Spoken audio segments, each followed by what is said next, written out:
Second year class आज हम पढ़ेंगे टॉपिक नर्व इम्पल्स। बच्चे ये डिटेल है काफ़ी इस टॉपिक में और इसको अच्छे से समझना है। इससे पहले जब हमने न्यूरॉन पढ़ा था ना, ये न्यूरॉन की टाइप्स है ना, तो हमने देखा था कि जो रिसेप्टर है ना, वहाँ से मैसेज जाता है सेंसरी न्यूरॉन से होता हुआ। तो बेटे उस मैसेज को ही हम नर्व इम्पल्स कहते हैं। ठीक है, तो नर्व इम्पल्स बेसिकली एक मैसेज होता है, लेकिन ये मैसेज किस शक्ल में होता है बच्चे? ये इलेक्ट्रोकेमिकल शक्ल में होता है। इलेक्ट्रो मतलब करंट और केमिकल यानी केमिकल। तो बात को समझते हैं। बेसिकली ये जो मैसेज जा रहा होता है ना, ये करंट की शक्ल का मैसेज होता है, यानी चार्जेस, क्योंकि आपको पता है current mean positive and negative charge का फ्लो करना। तो ये मैसेज जा रहा होता है इलेक्ट्रो मीन करंट की शक्ल में या कुछ जगहों पर केमिकल की शक्ल में। मैं समझाता हूँ। लेट सपोज़ आपके पास यहाँ पर मैं एक ना न्यूरॉन बना लेता हूँ।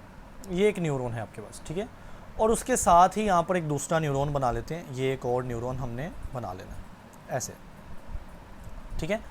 अब अगर एक न्यूरॉन के अंदर मैसेज जाएगा तो वो मैसेज होगा किस शक्ल में? इलेक्ट्रोमीन करंट की शक्ल में। दूसरे न्यूरॉन में मैसेज जाएगा तो वो मैसेज किस शक्ल में होगा? अगेन इलेक्ट्रो यानी करंट की शक्ल में।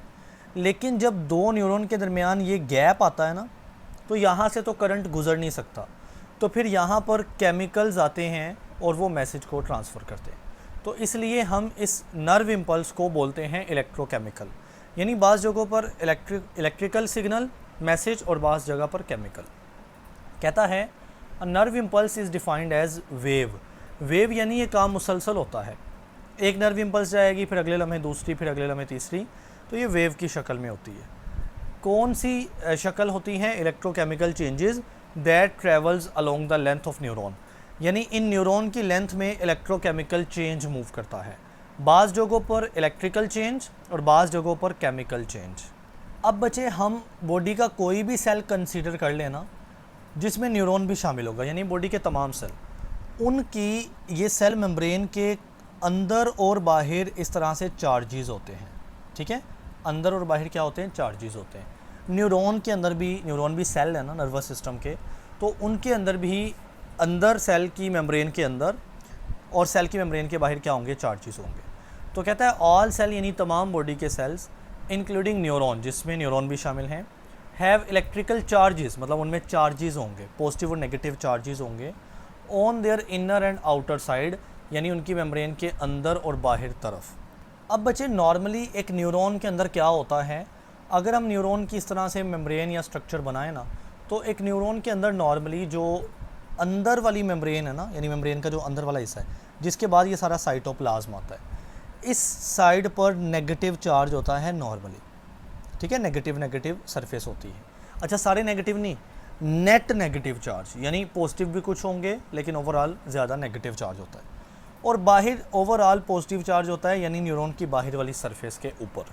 तो इट मीन नेगेटिव और पॉजिटिव चार्ज की वजह से न्यूरॉन की मेम्ब्रेन के अक्रॉस एक पोटेंशियल एग्जिस्ट करता है, पोटेंशियल मौजूद होता है, that is known as the membrane potential. ठीक है, उसको हम क्या नाम देते हो? मेम्ब्रेन पोटेंशियल का हम नाम देते हैं। सो कहता है इस बात को कि the inner side of neuron यानी टूवर्ड साइटोप्लाज्म, साइटोप्लाज्म वाली अंदर वाली साइड होती है मेम्ब्रेन की, इज़ इलेक्ट्रिकली नेगेटिव, उस पर ओवरऑल नेगेटिव चार्ज रहता है, वाइल द आउटर साइड, लेकिन जो बाहर वाली साइड है, towards extra cellular fluid is positive. बाहर वाली साइड जिसकी तरफ एक्स्ट्रा सेलुलर फ्लूइड होता है, यानी सेल के बाहर वाला फ्लूइड, तो उस पर पॉजिटिव चार्ज रहता है। This difference in electrical charges across cell membrane is called membrane potential. तो मेम्ब्रेन के अक्रॉस यानी इर्द गिर्द ये जो चार्जेस का फ़र्क या डिफरेंस आ रहा है, हम बेटे इसका नाम मेम्ब्रेन पोटेंशियल रखते हैं। अब बेटे अगली बात ना आपने यहाँ से पढ़नी, रीड आउट सारा ही कर लेना है। कहता है इन मोस्ट सेल, यानी ज़्यादा सेल में, देखिए मैंने बोला ये जो चार्जेस होते हैं ना, ये तमाम सेल्स में मौजूद होते हैं। उनमें से ज़्यादा सेल्स के अंदर ना जो inward and outward movement of ions है, बेसिकली ये पॉजिटिव और नेगेटिव चार्ज मेनली आइंस की वजह से, मॉलिक्यूल्स की वजह से होता है। तो ये जो इनवर्ड और आउटवर्ड मूवमेंट है ना, यानी कुछ आइंस अंदर मूव करते हैं, कुछ बाहर मूव करते हैं थ्रू द मेम्ब्रेन, मेम्ब्रेन में से होते हुए, इनकी ये मूवमेंट कांस्टेंट रहती है, लिहाजा चार्ज भी कांस्टेंट रहता है। मतलब so the net negative charge on the inner side remains constant. तो कहता है कि अंदर वाली सरफेस के ऊपर नेट नेगेटिव रहता है। बच्चे ये लफ्ज़ नेट नेगेटिव को समझना, नेट नेगेटिव से मुराद होता है ओवरऑल नेगेटिव, यानी ऐसा नहीं जैसे मैंने सारे नेगेटिव बना दिए, ऐसा नहीं होता, बीच में पॉजिटिव भी होंगे, लेकिन ज़्यादा नेगेटिव होंगे तो हम इसको बोलते हैं नेट नेगेटिव। इसी तरह बाहर पॉजिटिव होंगे लेकिन कुछ नेगेटिव भी होंगे, लेकिन ज़्यादा चूँकि पॉजिटिव हैं तो हम इसको बोलते हैं बाहर नेट पॉजिटिव हैं। However the cell membrane of muscle and neuron, लेकिन ये दो सेल्स हैं, एक मसल सेल और एक न्यूरॉन सेल हैं, जो कि क्या करते हैं, can change the rates of ion movement, ये इन आयन मूवमेंट की रेट को चेंज कर सकते हैं। So their membrane potential also change, यानी इनके अंदर, ये न्यूरॉन मैं बना रहा हूँ ना, न्यूरॉन के अंदर ये तरतीब चेंज हो सकती है, यानी अंदर पॉजिटिव ज़्यादा हो सकता है और बाहर नेगेटिव ज़्यादा हो सकता है, यानी उल्टा हो सकता है न्यूरॉन के अंदर और जो मसल सेल है ना उसके अंदर। बाकी बॉडी के तकरीबन तमाम सेल्स के अंदर कहानी वही रहती है कि अंदर कोई एक चार्ज होता है नेगेटिव और बाहर चार्ज होता है पॉजिटिव। अब बेटा ये समझ ले इंट्रोडक्शन था नर्व इम्पल्स का। अब हम डिटेल में देखेंगे generation and transmission of nerve impulse, यानी हमने दो तरीके देखने हैं या दो चीज़ें देखनी हैं कि नर्व इम्पल्स जनरेट यानी पैदा कैसे होती हैं और आगे वो ट्रांसमिट यानी मूव कैसे करती है। तो हमारे पास दो सिचुएशन है। नंबर 1 बिफोर नर्व इम्पल्स, यानी पहले हम ये देखेंगे कि नर्व इम्पल्स जब पैदा नहीं ना होती तो एक न्यूरॉन एक सेल के अंदर क्या ओरिजिनल उसकी हालत होती है। बिफोर नर्व इम्पल्स यानी नर्व इम्पल्स अभी नहीं पैदा हुई, तो इसको बोलते हैं रेस्टिंग मेम्ब्रेन पोटेंशियल, यानी हमारी मेम्ब्रेन, हमारा न्यूरॉन क्या कर रहा है, रेस्ट कर रहा है, तो उसके गिर्द पॉजिटिव और नेगेटिव चार्ज यानी जो पोटेंशियल होंगे उसको हम बोलते हैं रेस्टिंग मेम्ब्रेन पोटेंशियल। अच्छा, इसकी शॉर्ट फॉर्म होती है RMP, resting membrane and P यानी पोटेंशियल। जी तो बेटा आसानी के लिए ना हम ये डायग्राम ऐसे न्यूरॉन की गोल बना लेते हैं। वैसे हमें पता है कि न्यूरॉन इस तरह की शेप रखता है, ठीक है। तो अब ये देखें, कहता है अरेस्टिंग न्यूरॉन मतलब ऐसा न्यूरॉन जो नॉट कंडक्टिंग सिग्नल, जो अभी सिग्नल या मैसेज या नर्व इम्पल्स को कंडक्ट नहीं कर रहा बेटे, उसका नाम होता है resting neuron. Is said to be polarized, very important चीज़ है ये कि ऐसा न्यूरॉन हम बोलते हैं कि ये पोलराइज्ड न्यूरॉन है। तो अगर आपसे पूछ लिया जाए कि पोलराइज्ड न्यूरॉन कौन सा न्यूरॉन होता है, तो आपका जवाब होना चाहिए सर ऐसा न्यूरॉन जिसमें से अभी मैसेज या सिग्नल पास नहीं कर रहा। तो चूंकि वो अभी रेस्ट के ऊपर है ना, तो क्या होगा, इनर साइड नेगेटिव होगी जबकि आउटर साइड पॉजिटिव चार्ज होगी। जैसा कि नॉर्मली मैंने आपको बताया कि एक न्यूरॉन के अंदर, एक सेल के अंदर नॉर्मली इनर ज़्यादा नेगेटिव होता है और बाहर ज़्यादा पॉजिटिव होता है। तो इस हालत में न्यूरॉन कहलाता है रेस्टिंग, ठीक है, रेस्ट कर रहा है वो। और उसका जो पोटेंशियल है that is called resting membrane potential यानी RMP। तो वही बात कहता है this membrane potential of polarised neuron. Again वही बात, पोलराइज्ड न्यूरॉन मतलब ऐसा न्यूरॉन जिसमें से अभी नर्व इम्पल्स मैसेज नहीं जा रहा, तो उसका जो मेम्ब्रेन पोटेंशियल है ना बेटे, उसको क्या नाम देना है, is called resting membrane potential यानी RMP। और इसकी जब हम वैल्यू मेजर करते हैं ना, तो जाहिर है पोटेंशियल तो वोल्ट के अंदर मेजर करते हैं ना, लेकिन ये पोटेंशियल बहुत छोटा होता है जो मिली वोल्ट्स में आता है। तो वो कितना होता है, -70 मिली वोल्ट। यानी अगर ये न्यूरॉन है जो कि बेसिकली रेस्ट कर रहा है मतलब इसमें से कोई सिग्नल मूव नहीं कर रहा, तो क्या होगा बेटा, अंदर नेगेटिव चार्ज होगा मोस्टली, ठीक है, मेजॉरिटी, और बाहर पॉजिटिव चार्ज होगा। तो अगर मैं इसका पोटेंशियल मेजर करूं तो इसका पोटेंशियल आएगा -70 MV यानी मिली वोल्ट, ठीक है। अब नेगेटिव क्यों आ रहा है, कहता है the negative sign indicates that inside of the cell is negative with respect to the outside. तो नेगेटिव साइन का मतलब है कि जो सेल के अंदर वाला हिस्सा है ना या इनसाइड है, वो नेगेटिव है विद रिस्पेक्ट टू आउटसाइड यानी बाहर के मुकाबले। इस वजह से ओवरऑल मेम्ब्रेन पोटेंशियल नेगेटिव में आ रहा है और वैल्यू कितनी है, 70 मिली वोल्ट। ये MCQs है। तो जब रेस्टिंग मेम्ब्रेन पोटेंशियल की बात करते हैं -70 मिली वोल्ट आता है, और ये कौन सा पोटेंशियल होता है, जब न्यूरॉन रेस्ट कर रही हो, ठीक है। Now in resting neuron RMP is established by the following factor. अब ये सारे हम फैक्टर्स पढ़ेंगे, अगले पेज पर भी हैं 3 फैक्टर्स, और ये फैक्टर हैं बेसिकली जो RMP को इस्टेब्लिश करते हैं, resting membrane potential -70 millivolt को इस्टेब्लिश करवाते हैं। जी तो बेटे पहली रीज़न सुने, हम देखते हैं कि सेल के अंदर प्रोटीन्स होती हैं और प्रोटीन के साथ न्यूक्लिक एसिड के बड़े बड़े मॉलिक्यूल्स होते हैं और इनके ऊपर ना नेगेटिव चार्ज होता है, ठीक है, और वो सेल के अंदर है। तो ये इतने बड़े हैं कि ये सेल की मेम्ब्रेन क्रॉस करके बाहर नहीं जाते, सेल के अंदर ही रहते हैं। लिहाजा सेल की मेम्ब्रेन में अंदर नेगेटिव चार्ज रहता है। पहली रीज़न ये है। रेस्टिंग मेम्ब्रेन पोटेंशियल में मैंने आपको बताया ना, मैं यहाँ पे लिख देता हूँ ताकि बार बार आपको दिखा सकूँ। रेस्टिंग मेम्ब्रेन पोटेंशियल में बेटे अंदर नेगेटिव चार्ज रहेगा, बाहर पॉजिटिव रहेगा।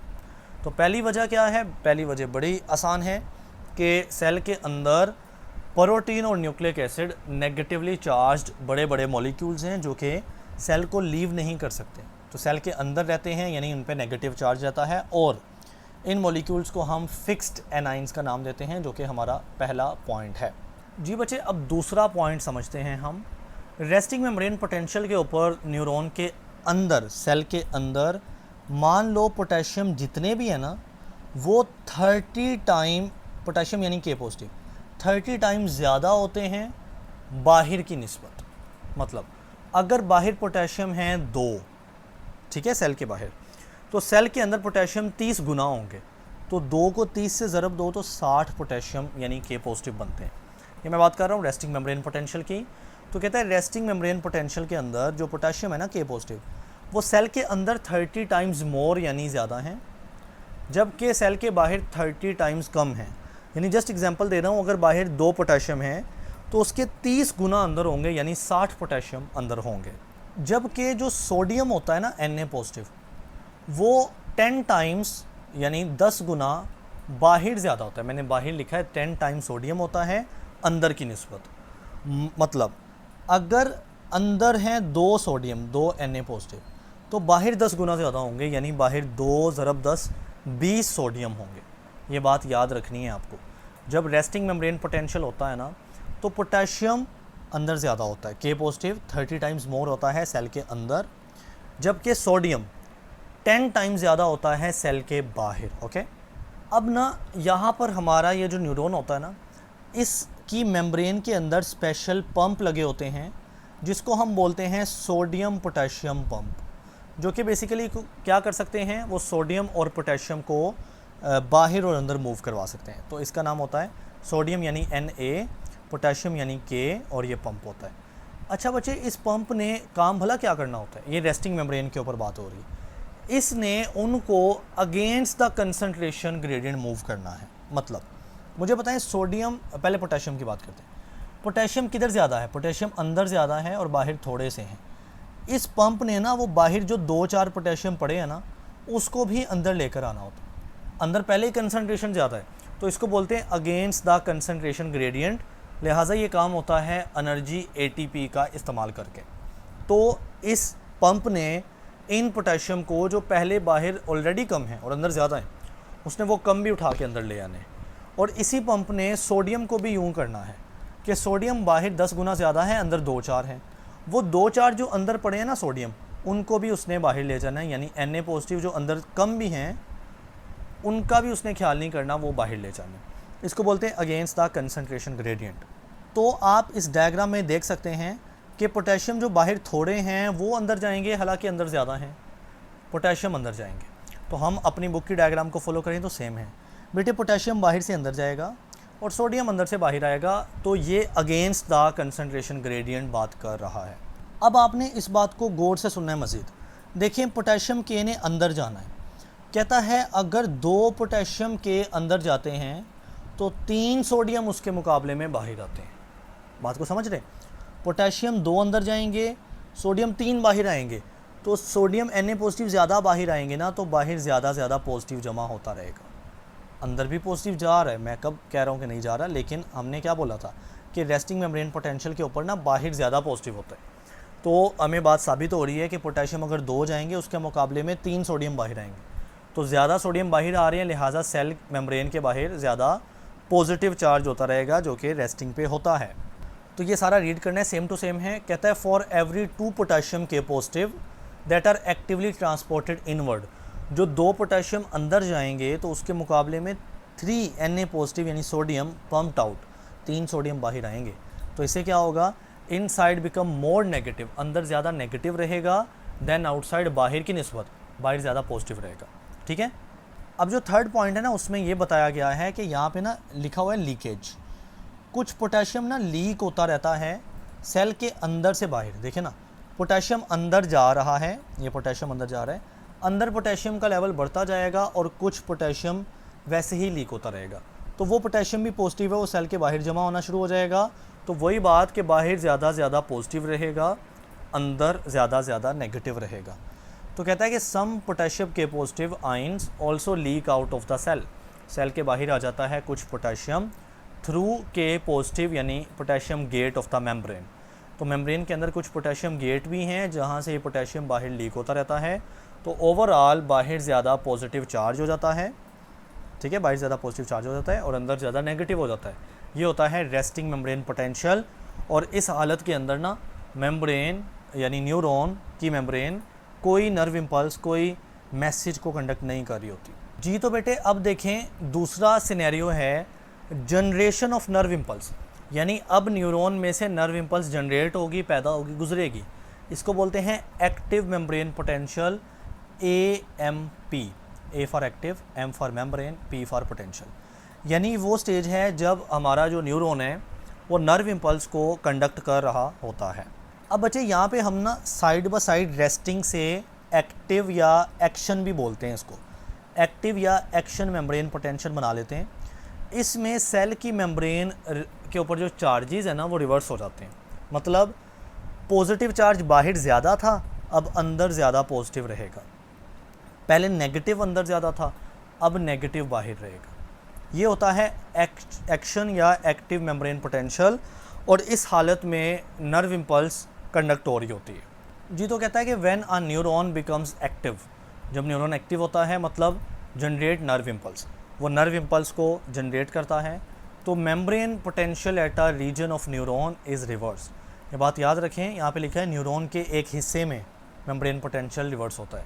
इसकी रीज़न आप आगे समझेंगे इस सिचुएशन को कि पूरी मेम्ब्रेन के ऊपर एक ही बार में ये चीज़ रिवर्स नहीं होती, छोटे छोटे पैचेस के अंदर ये रिवर्स हो रहा होता है, यानी चार्जेस का रिवर्स होना। तो कहता है inside becomes more positive than outside. ये बात मैं दोबारा बता रहा हूँ बच्चे, अंदर पॉजिटिव ज़्यादा होता है, बाहर भी पॉजिटिव होता है मगर कम होता है। तो हम यूँ कह लेते हैं कि बाहर ओवरऑल नेगेटिव रहेगा और अंदर ओवरऑल पॉजिटिव रहेगा। या यूँ भी कह सकते हो कि बाहर पॉजिटिव ज़्यादा है, अंदर पॉजिटिव कम होगा। अंदर ये 4 पॉजिटिव हैं तो बाहर 8 हो, सॉरी बाहर 4 पॉजिटिव हैं तो अंदर 8 होंगे। तो ऐसा भी समझ सकते हो। ठीक है कि बाहर जो है वो नेगेटिव रहेगा या बाहर कम पॉजिटिव रहेगा, अंदर ज़्यादा पॉजिटिव रहेगा। जी तो कहता है it is called active membrane potential या एक्शन पोटेंशियल। तो हम इस हालत को बोलते हैं एक्टिव मेम्ब्रेन पोटेंशियल, क्योंकि अब इसमें से नर्व इम्पल्स या मैसेज गुजर रहा है, या इसी को बोलते हैं एक्शन पोटेंशियल क्योंकि एक्शन परफॉर्म हो रहा है। अब जो इवेंट्स हैं वो देखते हैं यहाँ पर। तो बेटे सबसे पहला इवेंट है डीपोलराइजेशन। पहले हमने क्या पढ़ा था कि पोलराइज्ड न्यूरॉन कब होगी। पोलराइज्ड न्यूरॉन रेस्टिंग पे होती हैं जब बाहर ज़्यादा पॉजिटिव अंदर नेगेटिव, और इस हालत को बोलते हैं डीपोलराइज होना, यानी उल्टा हो जाना, अंदर ज़्यादा पॉजिटिव जमा हो जाना और बाहर नेगेटिव, इसको बोलते हैं डीपोलराइजेशन होना। तो इसको रीड करते हैं।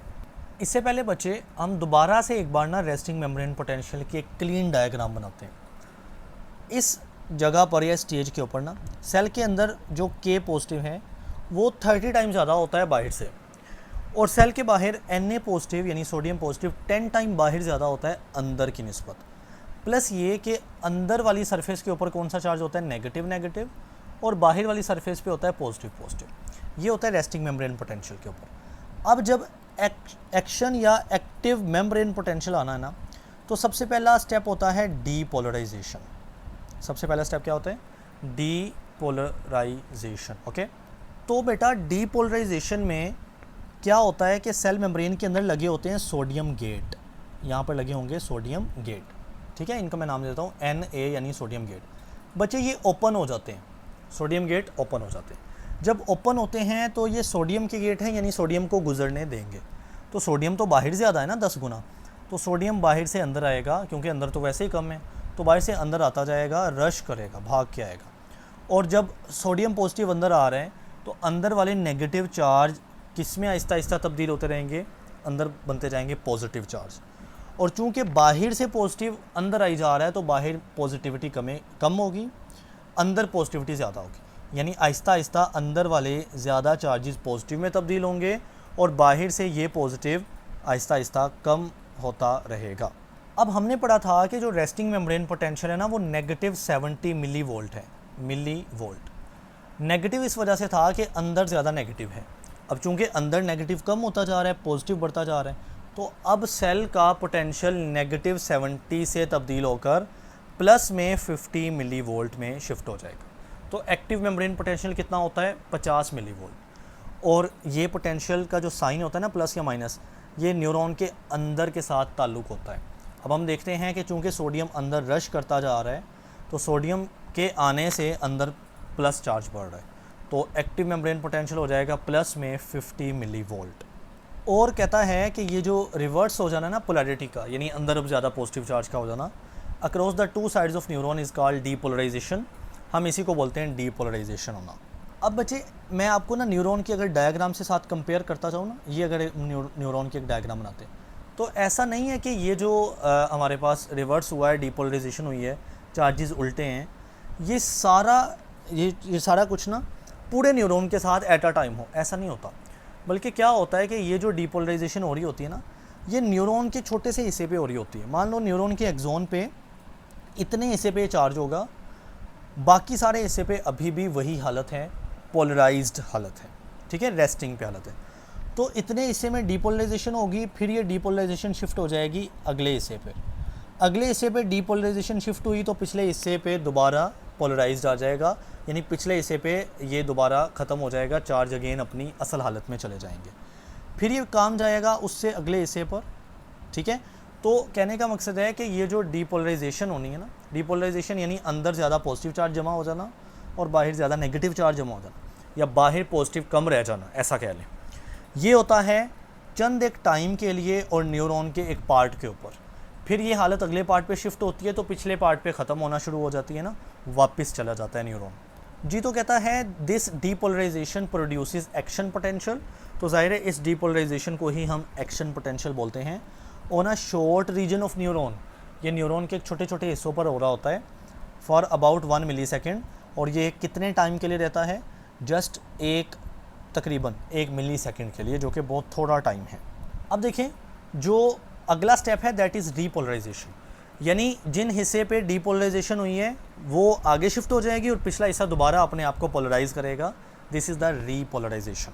अब बच्चे मिसाल के तौर पर हमारे पास ना इस न्यूरॉन के इस हिस्से पर डीपोलराइजेशन हुई। डीपोलराइजेशन अभी समझा के हटाऊँ मैं कि अंदर सोडियम रश करते जाते हैं और अंदर पॉजिटिव चार्ज बढ़ जाता है, अंदर पॉजिटिव चार्ज बढ़ जाता है। अब ये आगे मूव करेगी डीपोलराइजेशन, तो जो पिछला हिस्सा है ना उसने रीपोलराइज होना है। अब रीपोलराइजेशन कैसे होती है? मेम्ब्रेन के अंदर जैसे सोडियम गेट है ना, ये वाले सोडियम गेट मैंने बनाए, इसी तरह से पोटेशियम यानी के पॉजिटिव के गेट भी होते हैं, पोटेशियम गेट, जो कि सिर्फ पोटेशियम को गुजरने देंगे।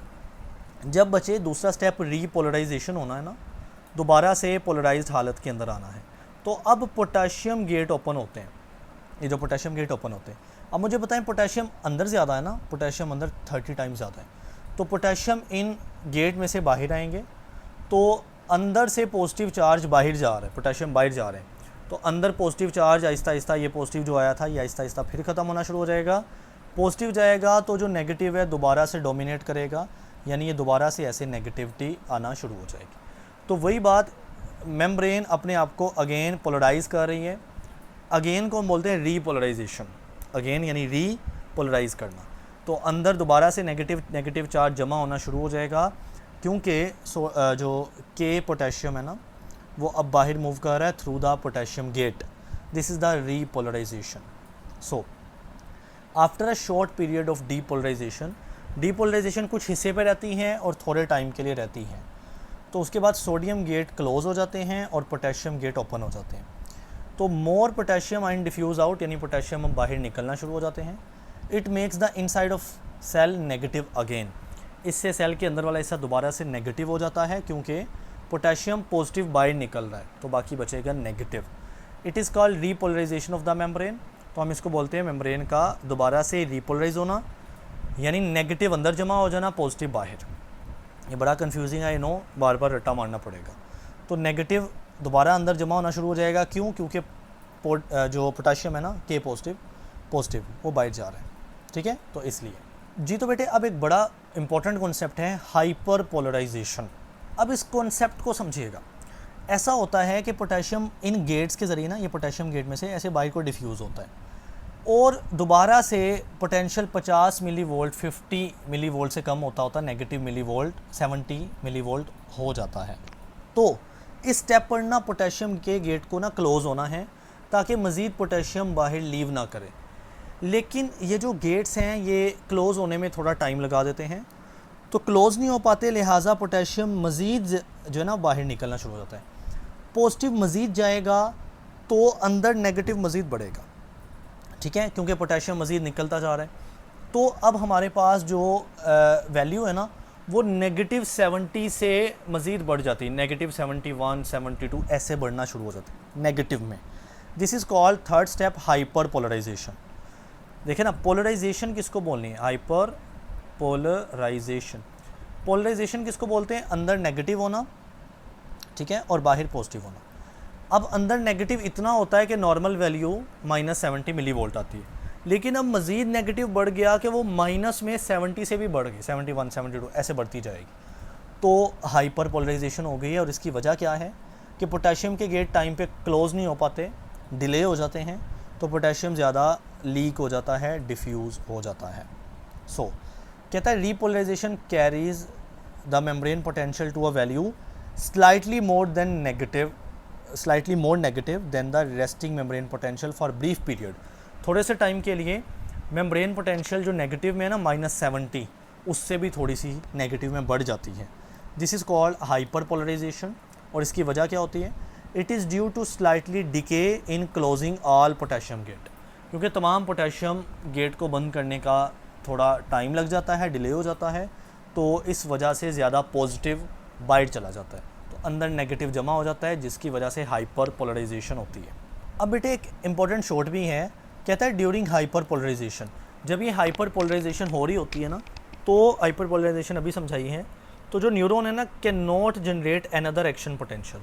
तो अब न्यूरॉन में से मज़ीद उतने कुछ सेकंड्स के लिए या लेस देन सेकंड के लिए कोई और एक्शन पोटेंशियल जनरेट नहीं हो सकता। And the period is called the refractory period, ठीक है। तो इस टाइम पीरियड को बोलते हैं रिफ्रैक्टरी पीरियड, जिस दौरान न्यूरॉन में से मज़ीद इम्पल्स, मज़ीद एक्शन जनरेट नहीं हो सकता due to the situation called hyperpolarisation. अब बच्चे finally return to the original RMP यानी रेस्टिंग मेम्ब्रेन पोटेंशियल।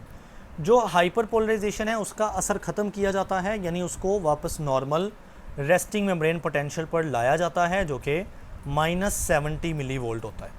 तो वो भी सोडियम पोटेशियम पंप करेंगे। कहता है आफ्टर शॉर्ट रिफ्रैक्टरी पीरियड समझ लो वो पीरियड है जहाँ पे कोई इम्पल्स जनरेट नहीं होती। तो original ionic distribution is restored, यानी अंदर दोबारा उतना ही नेगेटिव रखा जाता है, जो एक्स्ट्रा नेगेटिव होता है उसको रीस्टोर किया जाता है बाय सोडियम पोटेशियम पंप की मदद से। And the membrane returns to its RMP यानी रेस्टिंग मेम्ब्रेन पोटेंशियल, जो कि -70 मिली वोल्ट होता है। इन दिस वे, यानी इस तरीके से the region of neuron prepare itself for the next action potential. अब चूंकि आरएमपी आ गया, रेस्टिंग मेम्ब्रेन आ गया ना, तो अब न्यूरॉन तैयार है अगला इम्पल्स या अगला एक्शन पोटेंशियल को कंडक्ट करने के लिए। जी तो बेटे अब हमारे पास है प्रोपेगेशन ऑफ एक्शन पोटेंशियल, यानी जो एक्शन पोटेंशियल है ये कैसे प्रोपेगेट करता है। उससे पहले ना इसको रीड आउट करवाने से पहले मैं आपको ये ज़रा ग्राफ समझा देता हूँ। देखिए ये रेस्टिंग मेम्ब्रेन पोटेंशियल की ये लाइन है और इसकी वैल्यू बिल्कुल -70 के सामने है, और आपको पता है अब कि रेस्टिंग की वैल्यू होती है -70। उसके बाद डीपोलराइजेशन होती है, तो स्टेप नंबर 2 भी लिखा है ना, तो ये मेम्ब्रेन पोटेंशियल बढ़ता बढ़ता इस वैल्यू तक जाता है जो कि प्लस का 50 मिली वोल्ट है। देन दोबारा से जब एक्शन पोटेंशियल गुजर चुका होता है तो इसको अगेन रेस्टिंग की तरफ लेकर आया जाता है, तो इसको हम बोलते हैं रीपोलराइजेशन होना।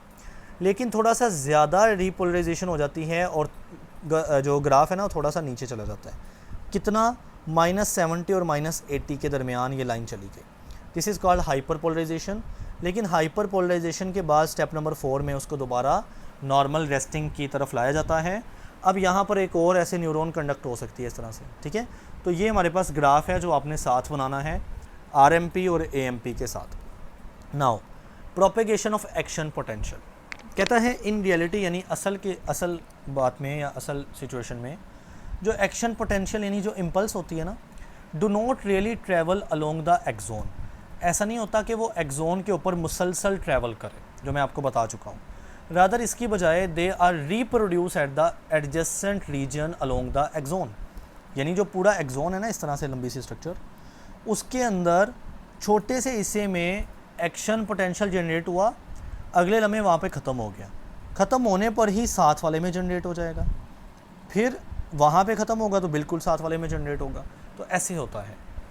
N action potential in a region of axon serve as the depolarisation stimulus for the next region, यानी जो एक रीजन में एक्शन पोटेंशियल हुआ ना, वो दूसरे रीजन के लिए एक स्टिमुलस का काम करता है, यानी दूसरे हिस्से को पता चल जाता है कि मेरे पिछले हिस्से में अभी एक्शन पोटेंशियल पैदा हुआ है तो अब मेरी बारी है। दिस इज़ द स्टिमुलस, ठीक है।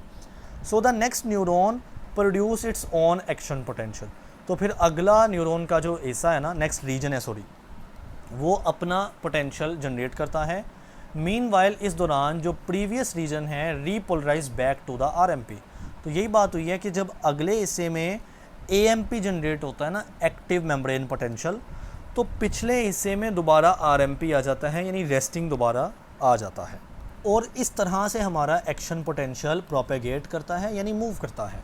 मुसलसल नहीं कि एक शुरू में एक्शन पोटेंशियल पैदा हुआ, लास्ट तक वो एक ही आगे चल रहा है, नहीं, अपने हिस्से का पैदा हुआ, हाँ उसने अगले हिस्से को स्टिमुलेट कर दिया, स्टिमुलस का काम किया, और ख़ुद अपने हिस्से में पोटेंशियल गायब हो गया, अगला हिस्सा एक्टिवेट हुआ तो उसने अपना नया पोटेंशियल जनरेट कर लिया, यूँ ये ट्रैवल करेगा। अब आखिरी चीज़ है हमारे पास इसी टॉपिक में, आई नो लेक्चर बड़ा है लेकिन काम का है, वेलोसिटीज़ ऑफ नर्व इम्पल्स, यानी न्यूरॉन के अंदर ये जो इम्पल्स ट्रैवल करती हैं ये किस स्पीड या किस वेलोसिटी से ट्रैवल करती है। पहली बात बच्चे कहता है जो स्ट्रेंथ या एम्पलीट्यूड है ना एक्शन पोटेंशियल का, कि एक्शन पोटेंशियल कितना मजबूत है या कितना एम्पलीट्यूड का है, वो remain constant along the length of axon. मतलब ऐसा है कि मैं यहाँ से समझा देता हूँ, देखिए ये न्यूरॉन की डायग्राम है ना, न्यूरॉन का ये सारा हिस्सा एक्जोन है, ये सारा हिस्सा, अगर एक्जोन के शुरू पर यानी यहाँ पे जनरेट हुआ है एक्शन पोटेंशियल, तो ऐसा नहीं होगा कि उसकी स्ट्रेंथ लास्ट पर जाते जाते कम पड़ जाए या वो कमज़ोर पोटेंशियल हो जाए, यूँ नहीं होता। तो कहता है जो स्ट्रेंथ या एम्पलीट्यूड है ना एक्शन पोटेंशियल की, बेटे वो कांस्टेंट रहती हैं along the length of axon, यानी एक्जोन की पूरी लेंथ में जो एक्शन पोटेंशियल है वो वीक नहीं होता, उसकी स्ट्रेंथ उतनी ही रहती है।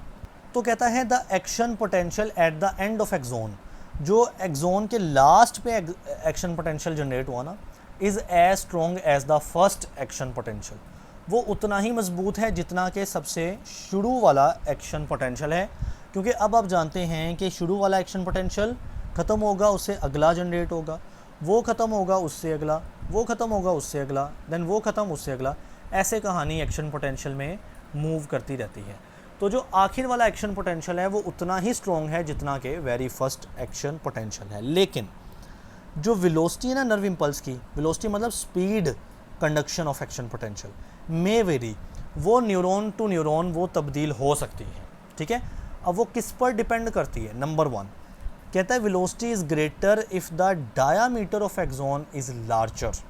बात को समझें, एक एक्जोन है जो कि इस तरह से पतला है तो ज़ाहिर है इसका डायामीटर छोटा है, और एक एक्जोन है जो कि इस तरह से मोटा है तो इसका डायामीटर बड़ा है। तो बेटे जिसका डायामीटर बड़ा है ना उसमें एक्शन पोटेंशियल फास्ट होगा।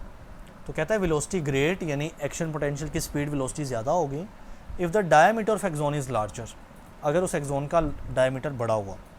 Number 2, if the axon is myelinated, यानी अगर एक्जोन के ऊपर ये माइलन शीट चढ़ी है ना, ये माइलन शीट, ये माइलन शीट, ये माइलन शीट, ये, तो भी उसकी स्पीड ज़्यादा होगी, क्योंकि आपको पता है जहाँ पे माइलन शीट होती है ना वहाँ पे इम्पल्स माइलन शीट में से गुजर के जाती नहीं है, फिर वो इन पॉइंट यानी जिनको हमने बोला था node of Ranvier, node of Ranvier, in point से गुजर के जाती है।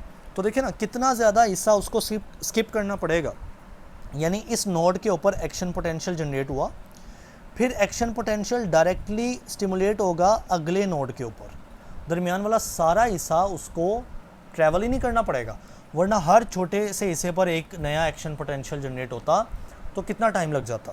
ठीक है, तो यहाँ पर एक्शन पोटेंशियल जनरेट हुआ, अब इतना सारा हिस्सा स्किप करके इस पोटेंशियल ने इतनी दूर जाके ट्रैवल करना है, फिर इसने यहाँ तक। तो यूँ हम बात कर रहे हैं कि जो वेलोसिटी है ना ग्रेटर होगी अगर डायामीटर लार्ज होगा, जैसे ये मैंने बताया कि अगर डायामीटर न्यूरॉन का बड़ा हुआ तो उसमें गुजरने वाले एक्शन पोटेंशियल की वेलोसिटी ज़्यादा होगी। नंबर 2 बेटे, अगर एक्सोन माइलिनेटेड हुआ यानी उसके ऊपर माइलन शीट चढ़ी हुई तो भी उसकी वेलोसिटी ज़्यादा होगी, यानी उसमें माइलन शीट वाला हिस्सा गायब हो जाएगा, मतलब उसको ट्रैवल नहीं करना पड़ेगा। अच्छा, ऐसी इम्पल्सिस को बोलते हैं साल्टेटरी कंडक्शन या साल्टेटरी इम्पल्स, जिसका दूसरा नाम होता है जंपिंग इम्पल्स, क्योंकि अब ऐसा फील हो रहा है जैसे इम्पल्स ना जंप करके जा रही है, इस हिस्से से डायरेक्ट इस हिस्से पर चली गई, तो जैसे उसने एक जंप नहीं ले लिया वैसे। तो कहता है कि माइलिनेटेड एक्सोन यानी जिनके ऊपर माइलन शीट चढ़ी है ना, उनमें action potential only produce at the node of Ranvier. ये नोड ऑफ रेनवियर वो पॉइंट है जिसके ऊपर माइलन शीट नहीं होती ना, तो एक्शन पोटेंशियल सिर्फ उन पॉइंट में पैदा हो रहे होते हैं। So these action potential jump from one node of Ranvier to another. तो इस केस में action potential node of Ranvier से नोड ऑफ रेनवियर में जंप करता है, skipping the myelinated region of membrane, और मेम्ब्रेन का वो हिस्सा स्किप हो जाता है जिसके ऊपर माइलन शीट चढ़ी है। बेटे, इस तरह की कंडक्शन को बोलते हैं सल्टेटरी कंडक्शन या jumping conduction of nerve impulse. अब ये कितनी तेज़ है? It is up to 50 times faster, ये 50 गुना जो है ना वो तेज़ होती हैं than the nerve impulse through the fastest non myelinated axon. बात को समझें, अगर ये एक्सोन है जो कि नॉन माइलिनेटेड है, इसके ऊपर माइलन शीट नहीं चढ़ी, तो इसमें नर्व इम्पल्स जो गुजरेगी अगर वो फास्ट वाली कंसिडर की जाए, यानी नॉन माइलिनेटेड में फास्ट नर्व इम्पल्स की स्पीड देखी जाए ना, उस स्पीड से 50 गुना 50 टाइम्स ज़्यादा स्पीड होनी है किसके अंदर? माइलिनेटेड के अंदर, जिनके ऊपर माइलन शीट चढ़ी है। इन ह्यूमन यानी इंसानों के अंदर जो नॉन माइलिनेटेड न्यूरॉन्स है ना, जिनके ऊपर माइलन शीट नहीं चढ़ी, कंडक्ट करते हैं impulse at the speed of 1 to 3 metre per second. उनकी स्पीड होती है 1 मीटर, यानी 1 मीटर का फासला कवर करना 1 सेकेंड के अंदर, यहाँ से लेकर यहाँ तक यानी 3 मीटर कवर करना पर सेकेंड के अंदर। ये किसकी बात हो रही है? जिनमें माइलन शीट नहीं चढ़ी होती, उन न्यूरॉन की बात हो रही है। लेकिन जो माइलिनेटेड न्यूरॉन्स हैं जिनके ऊपर माइलन शीट चढ़ी होती हैं, उनकी स्पीड होती है 120 मीटर पर सेकेंड, ये मैक्सिमम बताई गई है, हर माइलिनेटेड में भी इतनी नहीं होती। तो उनमें 120 मीटर का डिस्टेंस कवर हो सकता है 1 सेकेंड के अंदर जस्ट। ठीक है, तो कितनी स्पीड हो जाती है माइलिनेटेड न्यूरॉन के केस में?